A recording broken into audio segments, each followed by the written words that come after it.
Het personeel kan nu overgaan tot het aanschaffen van leesvoer voor tijdens de pauze. Pardon, voor tijdens de leesvoer.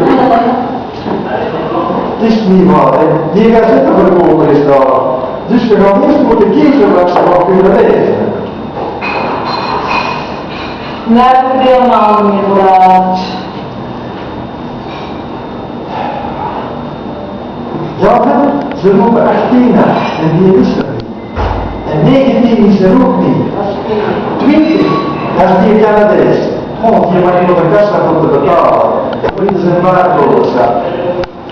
Oei, daar wordt niks van de printerpin. Zijn we beter slaan? Het is niet waar, dat is toch een 60 hoekje printer. Schatje, het zou goed kunnen dat we morgen moeten terugkomen als je printer niet marcheert. Ja, maar daar staat nog een printer. Ja, maar dat is van geen andere groep. Die is waarschijnlijk niet aangesloten bij het netwerk. Ik mag er niet aan denken dat alles in het tonnen loopt. Moeten die allemaal tegelijk bezig zijn met die papers? Ja, dat is toch niet mogelijk? Oh, rustig, schat, mensen, wie gaat wel los zijn? Ik moet wel naar de wc. Nee, niet hè. Kijk, schat, ik heb nu maar afgelopen. 21.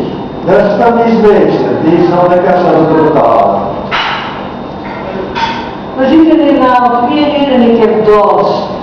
Schat, alsjeblieft. Daar komen ze water. Ik zal eens een flesje gaan halen, hè? Maar die want het bed is te ons. Die dikke is naar de wc. Het zal nog even duren hier dat van ons is. 23, niet gewoon. We komen terecht bij een onbekende dame die we al